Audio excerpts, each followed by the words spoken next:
जय माता दी। नवरात्रि का आज तीसरा दिन है। आज हम बात करेंगे माता के तीसरे रूप यानी माँ चंद्रघंटा के बारे में। नवरात्रि का तीसरा दिन माँ चंद्रघंटा को समर्पित होता है। माता के माथे पर चमकते हुए चंद्रमा के कारण ही उनका यह नाम पड़ा।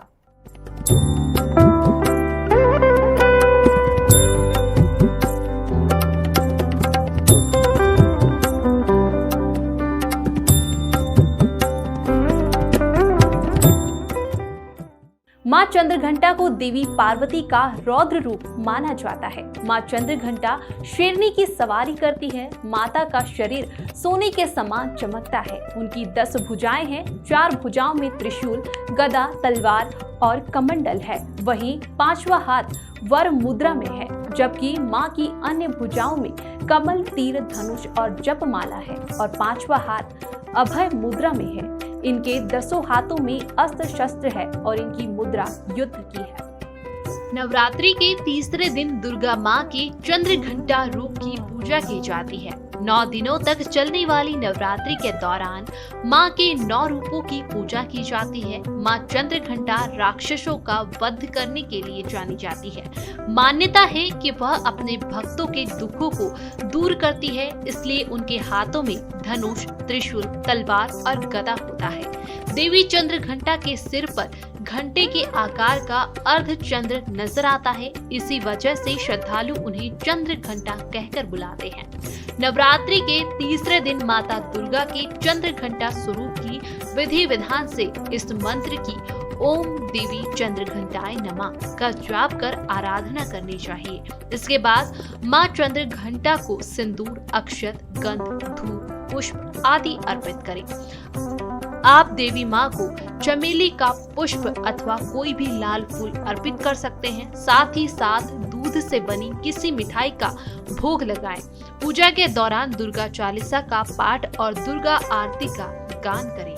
माँ चंद्रघंटा की उत्पत्ति कथा बेहद रमणीय है। भगवान शिव को अघोरियों के साथ देखकर देवी पार्वती ने चंद्रघंटा का रूप धारण किया था। इस दौरान उन्होंने भगवान शिव से एक आकर्षक राजकुमार के रूप में प्रकट होने के लिए कहा था।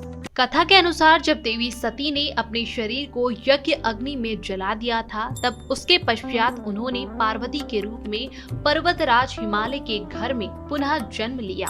पार्वती भगवान शिव से शादी करना चाहती थी, जिसके लिए उन्होंने घोर तपस्या की। उनकी शादी के दिन भगवान शिव अपने साथ सभी अघोरियों के साथ देवी पार्वती को अपने साथ ले जाने के लिए पहुंचे, तो शिव के इस रूप को देखकर उनके माता पिता और अतिथि गण भयभीत हो गए और पार्वती की मां मैना देवी डर के मारे मूर्छित हो गई। इन सब को देखकर देवी पार्वती ने चंद्रघंटा का रूप धारण किया और भगवान शिव के पास पहुंच गई।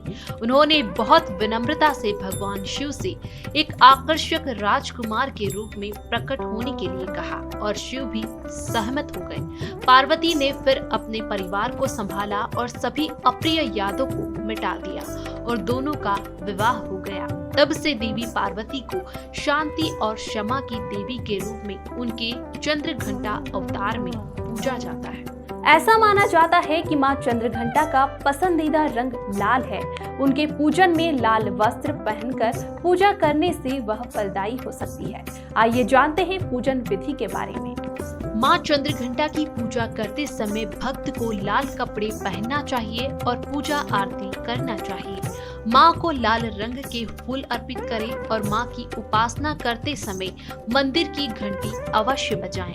घंटे की ध्वनि से माँ अपने भक्तों पर हमेशा अपनी कृपा बरसाती है। माँ को मखाने की खीर का भोग लगाना शुभ माना जाता है। इसके अलावा माँ को गाय का दूध अर्पित करने से दुखों से मुक्ति मिलती है। वहीं माँ चंद्रघंटा को शहद का भोग लगाना भी शुभ माना जाता है। माँ को रक्त चंदन और लाल चुनरी भी चढ़ाएं। दूध से बनी हुई मिठाई का भोग लगाएं।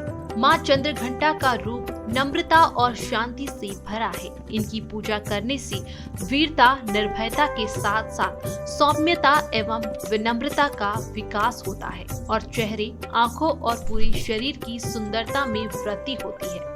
वाणी में दिव्य अलौकिक माधुर्य समाहित हो जाती है। मां चंद्रघंटा के भक्त और उपासक जहां भी जाते हैं, लोग उन्हें देखकर शांति और खुशी का अनुभव करते हैं।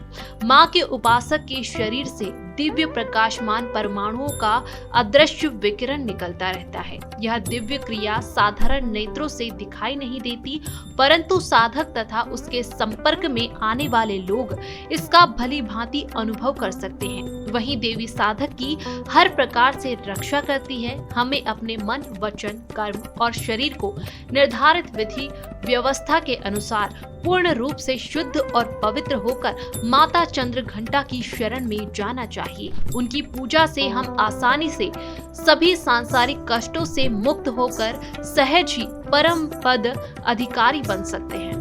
नवरात्रि के तीसरे दिन यानी आज मां चंद्रघंटा की पूजा अर्चना के बारे में हमने विशेष रूप से चर्चा की है। हम कल फिर मिलेंगे हमारे इस खास कार्यक्रम नवरात्रि स्पेशल में और माता के चौथे रूप मां कुष्मांडा के बारे में चर्चा करेंगे।